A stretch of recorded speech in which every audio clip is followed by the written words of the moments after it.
Assalamualaikum warahmatullahi wabarakatuh. Bismillahirrahmanirrahim. Pertama, isim mufrad. Apa itu isim mufrad? Kita lihat definisinya. Ingkang dipun wastani isim mufrad inggih punika, yang dimaksud dengan isim mufrad yaitu pundi-pundi kalimat ingkang nuduhaken makna setunggal, mana-mana kalimat yang menunjukkan makna satu, sami ugi jaler utawa estri, baik itu perempuan, baik itu laki-laki maupun perempuan. Jadi yang dimaksud dengan isim mufrad adalah setiap kalimat yang menunjukkan makna satu, baik itu laki-laki ataupun perempuan. Nahwu contohnya Zaidun, Hindun, Kitabun, Madrasatun ya. Zaid, Hindun ini nama orang, terus kitab artinya berarti buku satu, Madrasatun sekolah satu. Kalau Zaid berarti ya Pak Zaid satu, kalau Hindun berarti Mbak Hindun satu. Itu definisi yang paling sederhana. Karena ini kitab Jurmiyah, kitab nahwu untuk pemula, maka contohnya pun dan definisinya pun adalah yang mudah dan gampang. Kalau yang agak sulit nanti insya Allah di kitab Alfiyah itu agak sulit definisinya. Kemudian yang kedua, definisi jamak taksir. Apa itu jamak taksir? Kita lihat definisinya. Ingkang dipun wastani jamak taksir inggih punika, yang dimaksud dengan jamak taksir yaitu pundi-pundi kalimat ingkang nuduhaken makna kathah, setiap kalimat yang menunjukkan makna banyak, sami ugi jaler utawa estri, baik itu laki-laki ataupun perempuan, tur owah saking mufradipun dan berubah dari keadaan mufradnya atau keadaan mulainya. Kalimat kan awalnya kan mufrad maknanya kan, atau maknanya satu, kemudian ini dirubah menjadi makna banyak ya. Jadi bahasa gampangnya itu jamak taksir adalah setiap kalimat ya yang menunjukkan makna banyak, makna kumpulan, baik itu laki-laki atau perempuan, akan tetapi tidak berubah dari keadaan asalnya atau keadaan mufradnya. Contohnya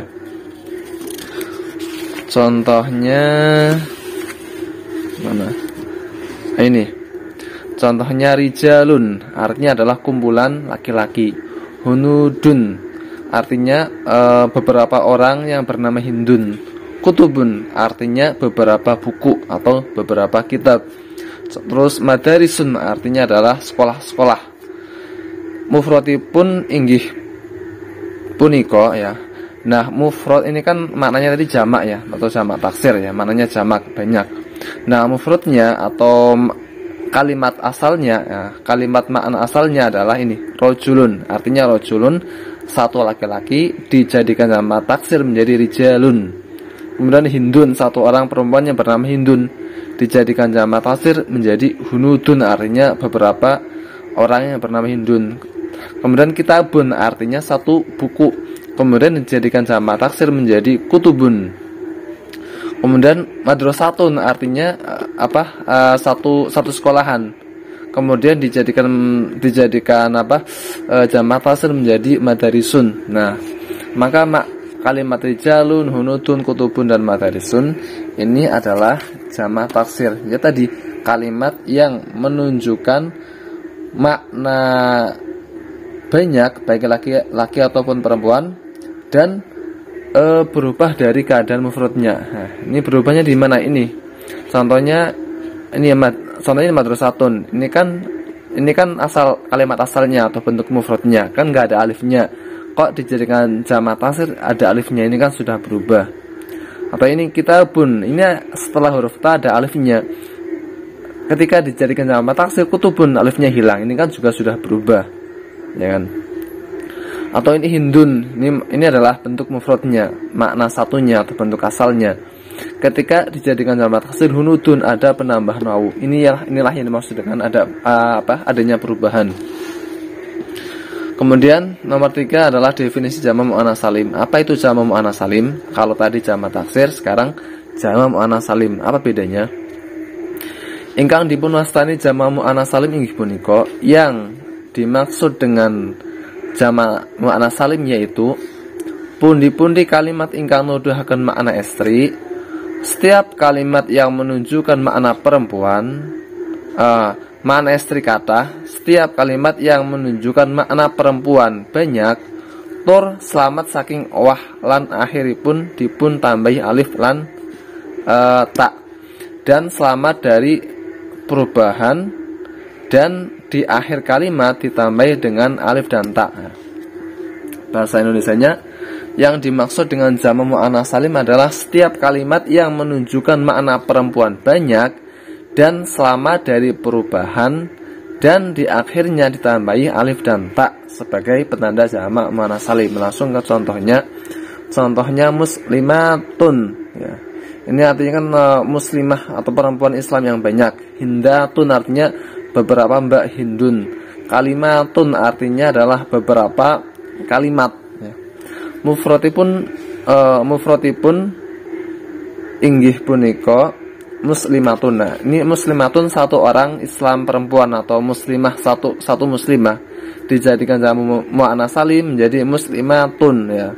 Ini dijadikan makna perempuan banyak. Di akhirnya ini ada tambahan ini alif dan tak, ini ada tambahan alif 1, tambahan tak 2. Nah, kemudian hindun dijadikan jamak muannas salim menjadi hindatun, ada tambahan alif dan tak. Kalimatun satu kalimat dijadikan jamak muannas salim kalimatun, ada tambahan alif dan tak, ya. Terus tadi dikatakan selamat dari perubahan, karena kalau berkaca ke jamak yang tadi, jamak taksir yang ini, yang jamak taksir, ya, ini kan nggak selamat dalam artian bentuk mufradnya atau bentuk awalnya dengan ketika sudah dijadikan jamak taksir itu kan berubah. Contohnya tadi mana? Nah, ini contohnya ini. Hindun ini kan bentuk mufradnya, ketika dijadikan jamak taksir ada penambah huruf wawu. Nah, ini kan sudah berubah. Atau madrasatun, ini tidak ada alifnya, ketika dijadikan jamak taksir ada tambahan alif. Madarisun ini kan sudah berubah dari bentuk mufradnya. Beda kalau ini, kalau jamak muannas salim itu tidak ada perubahan, ya. Tidak ada, baik bentuk mufrad dan jamaknya tidak ada perubahan. Cuma nanti di akhir ada tambahan alif dan ta, itu sebagai penanda jamak muannas salim, ya. Hindun dijadikan jamak muannas salim hindatun, cuma ada tambahan alif dan ta sebagai penanda jamak muannas salim. Namun ini tetap hindun, tidak ada perubahan, baik itu penambahan huruf atau pengurangan huruf. Beda kalau jamak taksir itu biasanya ada penambahan atau pengurangan huruf. Kemudian yang nomor 4 adalah definisi fi'il mudhari'. Apa itu fi'il mudhari'? Fi'il mudhari'. Nah, ini definisi fi'il mudhari'. Ingkang dipun wastani fi'il mudhari' inggih punika, yang dimaksud dengan fi'il mudhari' yaitu pundi-pundi kalimat ingkang nuduhaken makna pendamelan, setiap kalimat yang menunjukkan makna pekerjaan, tur sesarangan kalian zaman hal atau istiqbal, dan bersamaan dengan zaman hal atau zaman istiqbal.